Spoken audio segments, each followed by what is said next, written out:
Corrie May got to our boyfriend. What a nuisance coming at them. Here's Tripsingham with a late run, but might be too late. What a nuisance, and Corrie May. They're hit it together. What a nuisance, won the Cup. Good evening, everyone, and tonight's news is dominated by the running of the 1 million. But the eyes of the racing world and probably all of Australia were on Flemington Racecourse today for the 125th Melbourne Cup. The Victoria Racing Club could have wished for a better day. It was humid and showery, and to make matters worse, the statewide train strike made getting to Flemington Racecourse a nightmare. But as Mark Gillies reports, racegoers resorted to just about every other form of transport available. It was a day when all roads appeared to lead to the Flemington Racecourse. From just after 9 o'clock, more than 5 hours before the big race, traffic began to build up. Police had their hands full as thousands of cars jammed onto roads up to 3 kilometres from the course. And when they finally reached their destination, just about every spare area was turned into parking space. Private bus lines and taxis had a field day as racegoers who were unable to travel by train looked to other means of transport. Trams and buses were packed with unusually well-dressed passengers, but there were some who turned adversity to their advantage. What better way to arrive than by boat?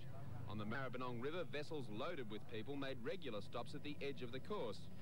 Some decided to be a little old-fashioned, while others just couldn't help but get into the racing spirit.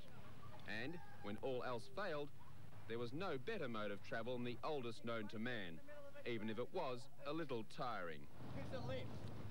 Despite the fact that the day had royal patronage, the crowd of just over 77,000 at Flemington was well down on last year. But for many who took the trouble to go, it was an opportunity to watch the sport of kings in the company of royal blood.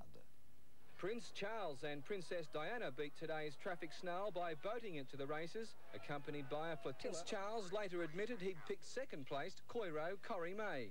While the royal couple were pondering the form, thousands of others had already made up their minds. The TAB expected $16 million to be bet today, $9 million on the Cup.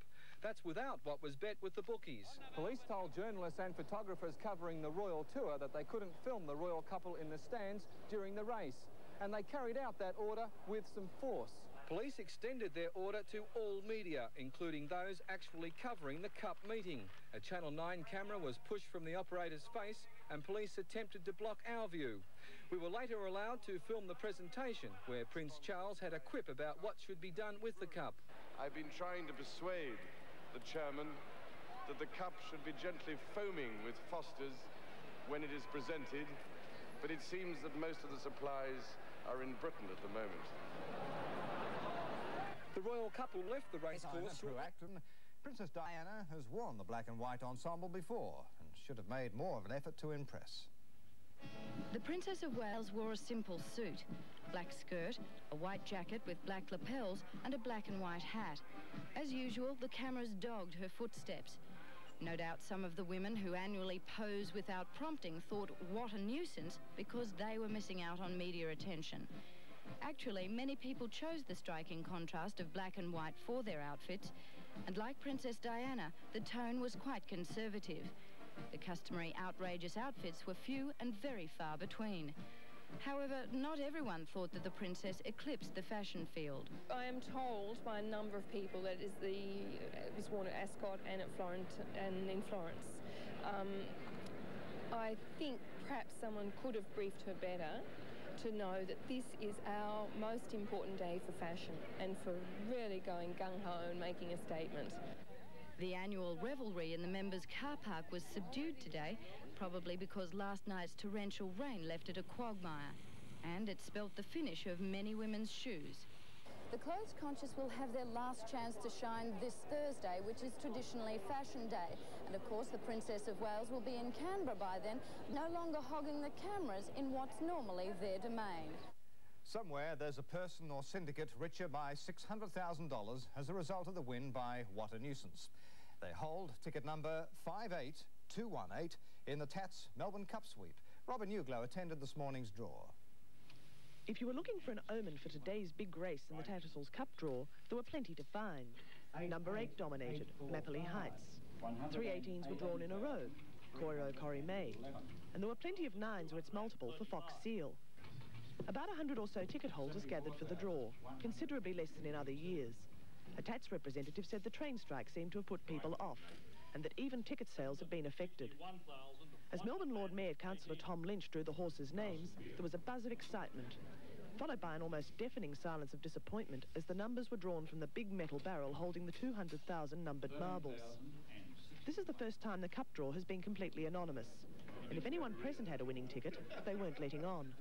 Well, no luck for me there. Of the Melbourne Cup. Well with Under Oath and Tristark. Black Knight ridden hard early to hold a position from Fox Seal. Rising Prince easing over towards the lead with Butternut, and they were followed wider out on the track. Our Boyfriend looking for the lead with Coiro Corrie May. Back behind them, Dusky Legend, Lack of Reason the outside from Our Sophia, and then came Sir Zephyr. Mapley Heights back behind them again, and they were followed then by Hey Kiwi is third last, and Late Show second last. I'm a Prince at the rear. At the 400 the first time, Our Boyfriend in front, a length and a half. Butternut, Langby trying to settle Rising Prince down, but he's pulling hard on the rails. Then came Lack of Reason the outside of Coiro Corrie May. Then came Feeder Awar, a length and a half to Under Oath, and Dusky Legend the outside. Tristark about ninth on the fence, a length to Black Knight, Silver Award, Sir Zephyr. Then came Tripsicum outside, Dwanette's Girl from Fox Seal, 2 lengths to Our Sophia, What a Nuisance. Then 2 to Hey followed by Mapley Heights, Sprightly Native, I'm a Prince, Late Show, and last of all is Kiwi. Past the judge and out of the straight they race now. And Our Boyfriend by a length to Butternut and a half length to Rising Prince, settling better. Lack of Reason trapped 3 deep around Coiro Corrie May and Feeder Awar, 2 lengths to Under Oath. Then Dusky Legend, a length and a half. Tripsicum in the middle of the field, and at its girth is Black Knight. 2.5 to Sir Zephyr from Silver Award, and getting up on the rails, Dwanette's Girl.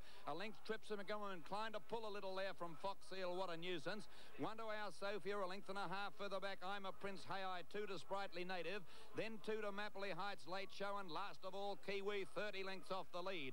As they went to the 1600 halfway, Our Boyfriend in front by a length to Rising Prince. 1 to Corio Corrie May and a half to Butternut. 2.5 Lack of Reason. 3 lengths to Feeder Awar and then Under Oath, and there followed further back Tristark on the inside.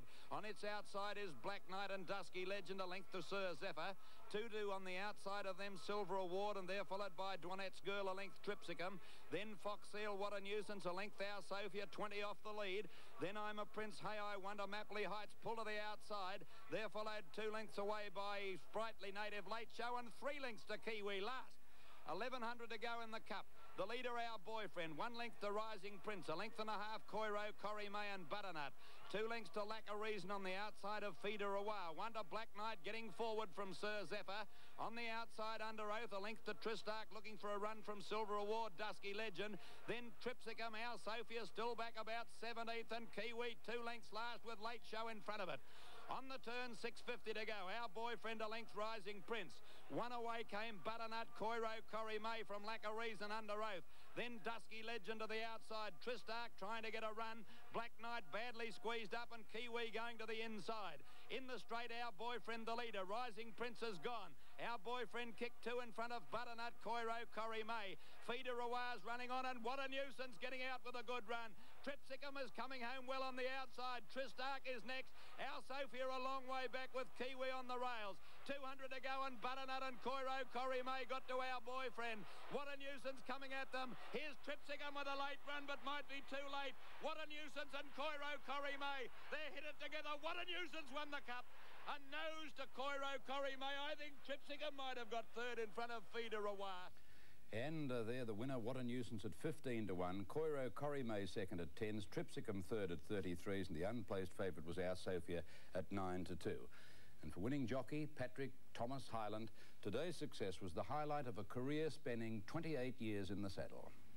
Here's Terry Clifton now speaking with One of the greatest things that's happened to me in this game is that I've had marvellous friends, Jim Maloney and his wife, and Lloyd Williams, who's been, you know, I've rode his first winner for him, and you know, he's been a real backstop to me, and I've got to say that that's the best thing that's happened to me in racing is the friends that I've made. You must have been confident after the McKinnon on Saturday, but when the rain came last night, I guess there must have been a very big smile on your face. Oh, well, you know, we just need a bit of luck. That was the whole thing. And when you're going out in a race like this, you know, every jockey thinks he's got a chance, and nobody gives an inch. But I don't know, it was my day. Did you always feel that way in the run today? Well, I was always very happy in the run, but I was pretty delighted getting to hometown. One of the morning papers suggested this could be your last Melbourne Cup. I don't know if you read that. What do you say to that now? Commencing her run from Hay, they're followed by Sprightly Native, Late Show and 2 lengths to Kiwi. They've got 1,000 to go in the Cup, and Our Boyfriend by a length to Rising Prince at a length and a half, Butternut and Coiro Corrie May. 2 lengths then Feeder R, and they're followed by Lacqueries and a length and a half to Black Knight under the whip. He's followed by Under Oath, and then to the outside Sir Zephyr from Tristark. Then came Tripsicum and Silver Award starting to make his run over on the outside. They're followed a bit further back then by What a Nuisance and Juanette's Girl. To the outside is Our Sophia, and they're followed then by Foxfield as they corner, and well back is Mapperley Heights and Kiwi. Our Boyfriend first for home, 4.50 to go. Leads by 2 lengths, Rising Prince, Coiro, Corrie May and Butternut on the outside. Then Feeder R, What a Nuisance, Lacqueries and Tripsicum running on, and I'm a Prince wide out. 300 to go, Our Boyfriend under the whip, a length and a half in front of Butternut and Coiro, Corrie May. Here's What a Nuisance with his run, and then Feeder R flying home Tripsicum. It's a great go. Coiro, Corrie May's got a head in front of Butternut. What a Nuisance coming at Coiro, Corrie May. What a Nuisance going home. The better they hit the line. What a Nuisance from Coiro, Corrie May. Third is Tripsicum, close up Feeder R. They're followed in by I'm a Prince and Butternut, and then Tristark. She was followed by Our Boyfriend. They were followed in by Black Knight, Our Sophia, Dusky Legend, Mapperley Heights and Hay. Back behind those is Silver Award in company with Late Show. Kiwi finished well back in the field from Sprightly Native, Juanette's Girl, Fox Eel. They were followed Rising Prince, and then Lacqueries and Sir Zephyr. Pat Harland explained the horse was originally bought by Lloyd Williams to be a hurdler, and he wasn't impressed the first time he saw him. Rang him up and I said, Lloyd, what are you going to do with this? Win a national or something? And he said, it doesn't look that bad. I said, it looks bloody terrible. So that's where it got to the stage where he said we'd make a jumper out of it. But it ran on Boxing Day about 4 days later and got beaten ahead. So, you know, but he's just a marvellous old horse. You know, he's one of those horses you can get attached to. What a Nuisance has always had a lot of problems, and it was a marvellous training feat by John Maher. And then we blistered him and put him out in the paddock where there wasn't a great deal of feed, and we got him rather light. And we brought him up nice and gradually, and as I said, we'd been running him on ground that had been rain affected, so you know, sort of everything went, and Patrick's ride on him today was just the ride of the year. Here, John Maher, marvellous ride there by Pat Harland. What a Nuisance at 15 to 1. Coiro Corrie made 10 to 1. Tripsicum at 33s. Our Sophia, the unplaced favourite, at 9 to 2. And for those who took the sweeps to get their money back, Fox Eel ran last of all.